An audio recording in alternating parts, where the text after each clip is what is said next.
Hello and welcome to Interlude. My name is Nadine Pierre. This past week, I reflected on a couple of significant words.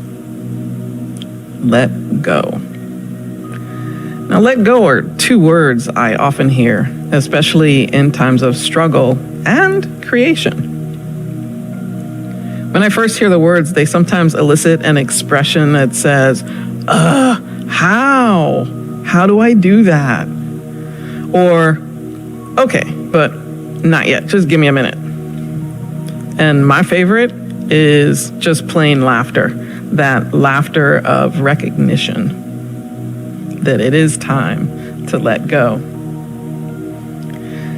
About 20 years ago, while working as a physical therapist in Florida, I was laid off. Now, I was quite a bit upset, and it took me a few days to get to that place of laughter of recognition and to see that it was a blessing in disguise. When I looked back, the ability to let go of that job, that experience of being laid off, opened up so many opportunities for me to learn about so many different holistic and alternative treatments and therapies that eventually opened me up for a chance to explore spiritually and to consider traveling as a physical therapist and even to travel to the West Coast. It was a great reminder and realization that when I slowed down and stop resisting, life opens up. Let's take a deep breath and settle into our chairs. Feel the chair supporting you.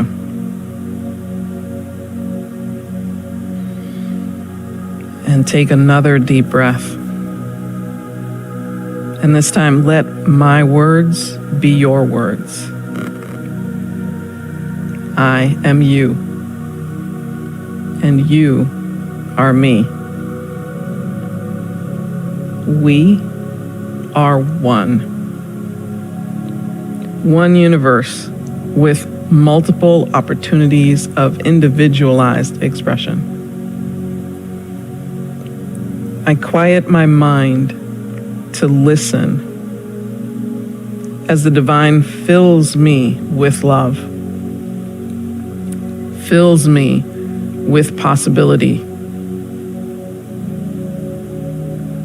Divine wisdom guides me forward to that inner space that is all me.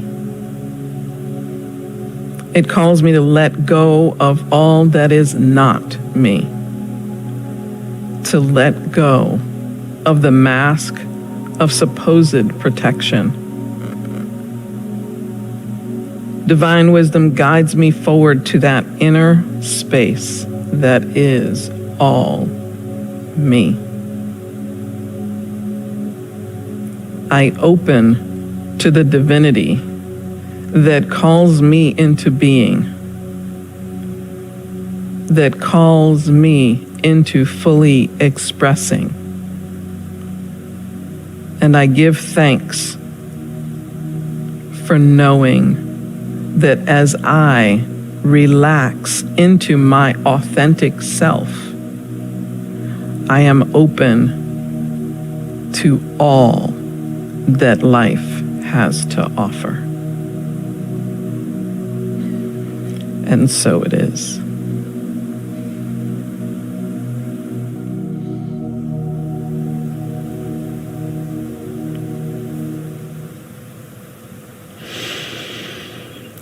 Good evening. My name is Reverend Nina Clark, and I'm the Associate Minister here at Unity in Lynnwood. Welcome to Interlude, our midweek service, which is an opportunity for you, if you choose, to just take a moment, take a breath, and recenter in the truth of who you are. Brother David Steidl Rast, a Benedictine monk, is quoted as having said, "May we let go and grow bright as stars in a clear, frosty night, the more we are stripped of what we thought we could not do without. May we let go and grow bright as stars in a clear, frosty night, the more we are stripped of what we thought we could not do without. What is it that we think that we can't do without? Good question. Sometimes this is clear to us, and sometimes it's more like mud. Waking up spiritually is about coming to know the truth of ourselves, which for most, if not all of us, means coming to see that which is not true, but that we are very often attached to. Very attached to. This reminds me of that scene from the movie The Jerk, where Steve Martin is leaving his house declaring that he doesn't need anything except the things that he believes he can't do without. This ashtray, this paddleball game, this remote control, these matches, this lamp, and this chair. And of course, he wasn't really attached to any of the things he picked up, but to the ideas or beliefs that the things represented. In other words, those things he grabbed were representative of beliefs that he thinks he needs, that those things make him who he thinks he is or who he thinks he should be. So I believe that this quote is talking about beliefs. What is it that we believe that we think we can't do without? What treasure of the ego keeps us from growing bright as stars in a clear, frosty night? That which we think will keep us emotionally safe, being right, feeling superior, feeling inferior, that which justifies less than kind behavior, or that which keeps us from speaking our truth? Fear, a face we put on for the world. The spiritual path is sometimes referred to as a path where we acquire wisdom. Think of that wise sage in the cave to whom aspirates climb a long, steep mountain path in order to ask their burning question about life. But if we know that there is only one life, one intelligence, one presence, one something that is infinite and eternal, and that everything must be made of it, because there is nothing else for everything to be made out of, then what is there to be acquired? It seems that there is more of a paring away that needs to happen.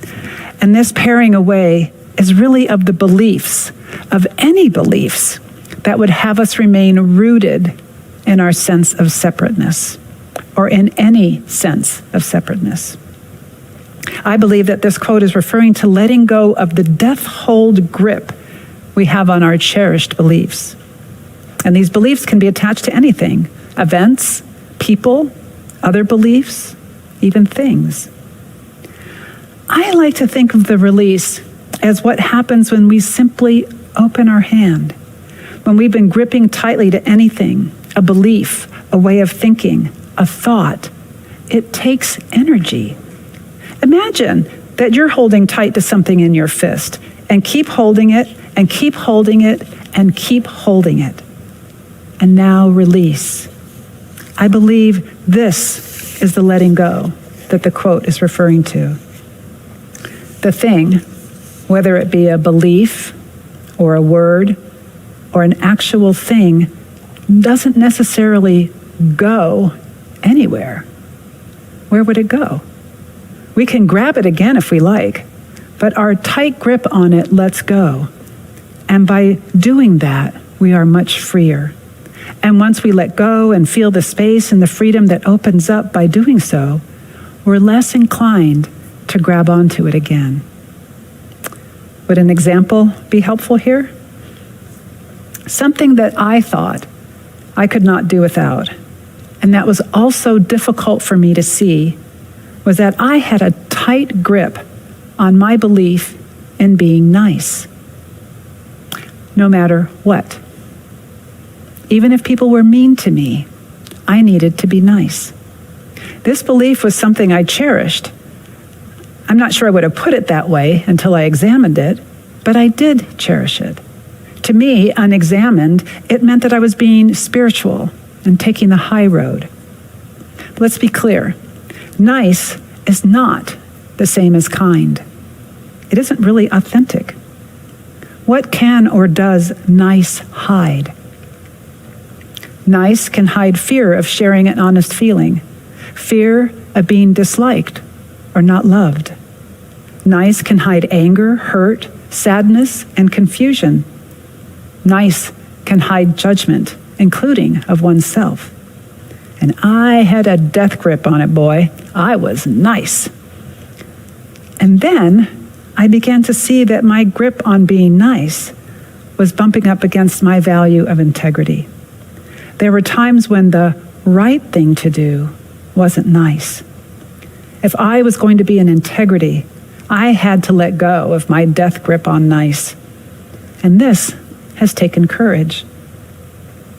But in letting go of nice, I discovered the kindness that was already inside of me. I could be honest and kind. I could be angry and yet still kind. I could break difficult news and be kind. I was freer. I was more powerful. I was more loving, both to myself and to others. I was shining a little brighter because I was more authentic. Releasing nice let me out of the box. And I have a feeling that nice was the virtue that our dear Myrtle Fillmore, co-founder of Unity, discovered while she was on her healing journey. There's a process I love for finding and releasing these beliefs that I have a grip on that keeps me from shining more brightly. First, I give myself permission to see them. I even go looking for them. I go hunting for beliefs that I have a tight grip on, those beliefs that keep me trapped in less than or thinking that I can be separate. This involves being present, being brave, paying attention to my thoughts, and being willing to see what is truly going on inside of me. In the nice example, I might say to myself, Nina, you're nice, but look at what you're feeling underneath. Nice. What's it a cover for? And then once I see it, I soften to it. I accept that it's there and get brave and look it in the face. I allow myself to be present with it. Yes, my being nice is really a protection. It's really born of fear. If you're nice, then maybe people will like you. But if you're not really revealing yourself, who are they liking? It isn't authentic or brave, nor does it serve me or the people in my life. And once I've softened to it, accepted it, been present with it, I open my hand. I release it. It doesn't really go anywhere, for where would it go? God is all things, and I am of God. Nice will always be there, but I've loosed my grip on it. The release is the release of my grip. The energy that I had twisted around that belief is now available for other things. When we peel away all of the beliefs that keep us separate, what we reveal is more of the pure and simple truth of who we are, which doesn't take many words at all. In fact, only two. I am. Should we go into meditation? If you would, please settle in your chair or recliner, floor or bed, sitting or lying down, and close your eyes.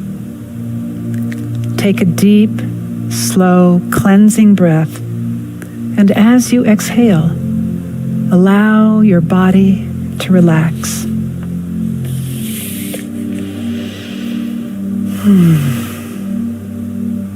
Bring your attention to your feet and allow yourself to notice any tension or sensations there. And as you breathe in Imagine your breath traveling down to your feet, and allow the warmth of your breath to relax your feet.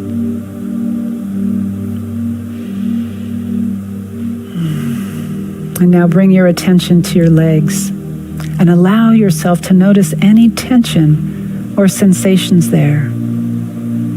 As you breathe in, imagine that breath traveling down to your legs, and allow the warmth of your breath to relax your legs.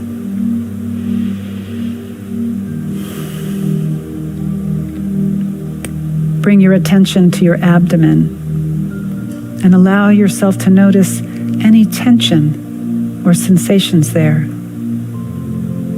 As you breathe in, imagine that breath traveling down to your abdomen, and allow the warmth of your breath to relax your abdomen.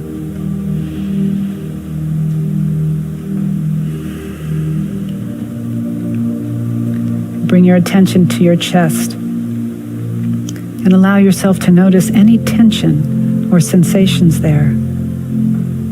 And as you breathe in, imagine your breath traveling to your chest, and allow the warmth of your breath to relax your chest.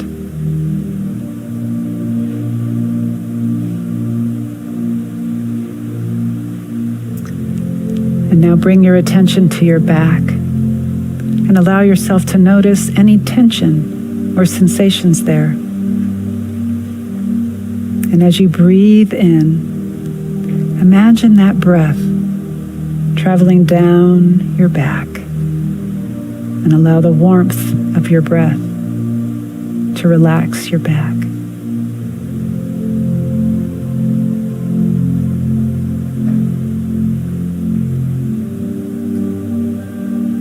And bring your attention to your neck and allow yourself to notice any tension or sensations there. Go ahead and shrug your shoulders up and allow your shoulders to gently, slowly fall back down. And as you breathe in, allow your breath to travel to your neck, and allow the warmth of your breath to relax your neck.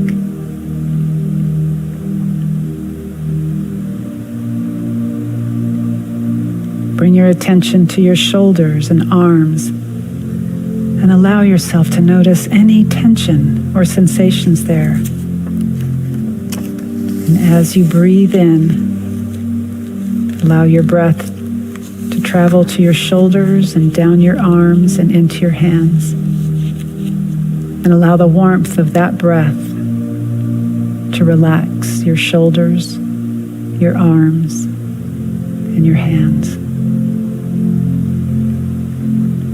And bring your attention to your face and your head, and allow yourself to notice any tension or sensations there. Breathe in, and allow your breath to travel to your face and head, and allow the warmth of that breath to relax your face and head.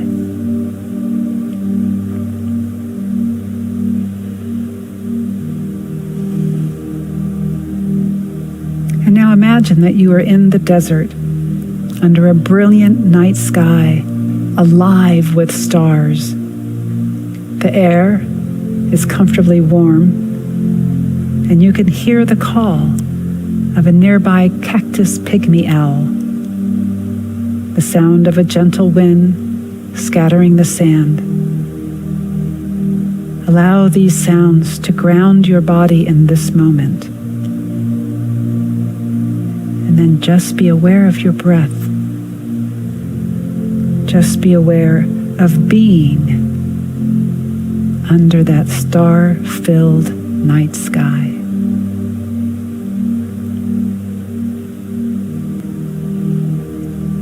Slowly, you become aware that there is a light being sitting before you. He He smiles at you, and his eyes are kind and radiant with love. With a gesture, he invites you to sit before him. You do so, and when you are seated, he hands you a small silken bag. It looks like it is made out of spun moonbeams. It shimmers in the light from the stars. Open it, the light being says. You untie the string to the bag and shake out a small glowing stone into your hand. This is a star stone, the light being tells you. Place it over your heart and it will illuminate you so that you can see the truth of who you are. It will also show you that which you hide from, something that you think you cannot do without, something that keeps you feeling separate. You cup the stone in your hand and place your hand with the stone over your heart. Instantly, you feel a rush of unconditional love. You feel as though light is pouring through every molecule of your being.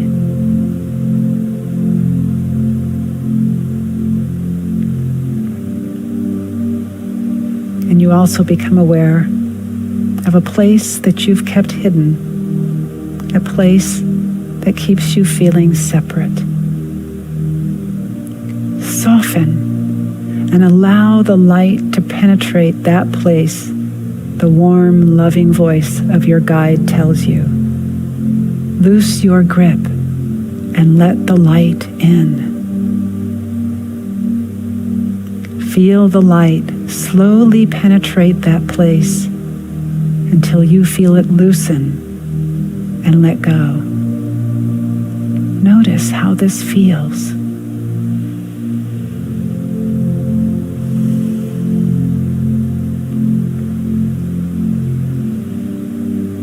Breathe. Relax and feel yourself expand.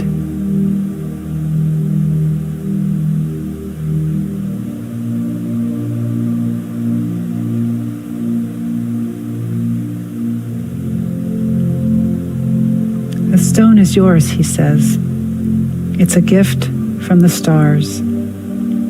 Continue to let go of that which you think you cannot do without, and grow as bright as these stars above you.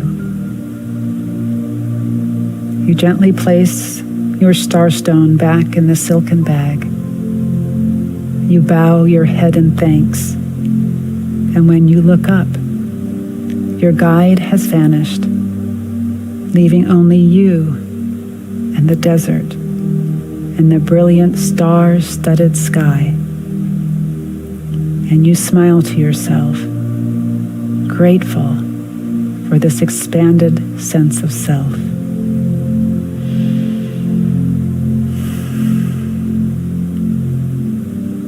And now bring your attention back to the room that you are in. Breathe, wiggle fingers and toes, and when you are ready, allow your eyes to open. And so it is.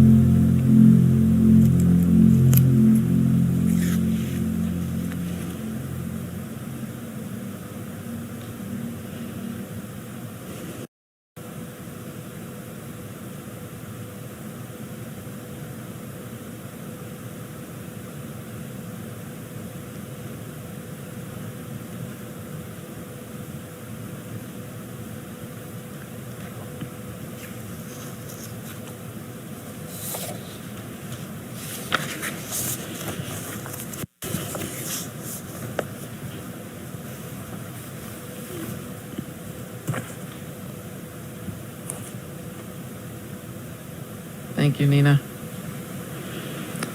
If you would like to donate this evening, there are some easy ways to do so. You'll find information on the screen or in the chat. There's text to give, or you can go to our website and click on the donate button, or mail us a check. And as always, thank you for your generosity. To close, let us pray. We begin with a deep breath to relax.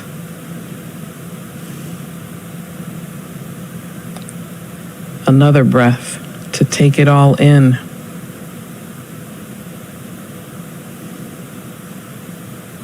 Here's what I know.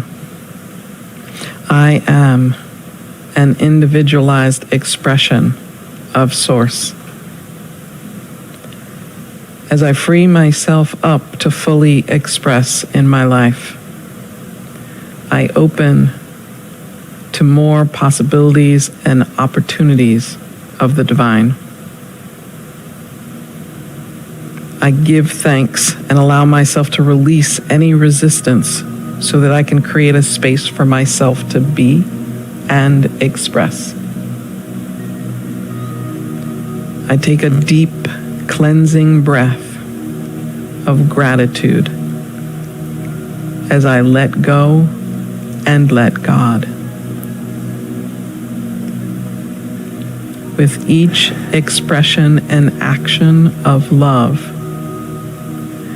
I demonstrate my freedom to love and my freedom to live as one with my Source. And I create a space for others to be, to fully express as their authentic selves. And so it is.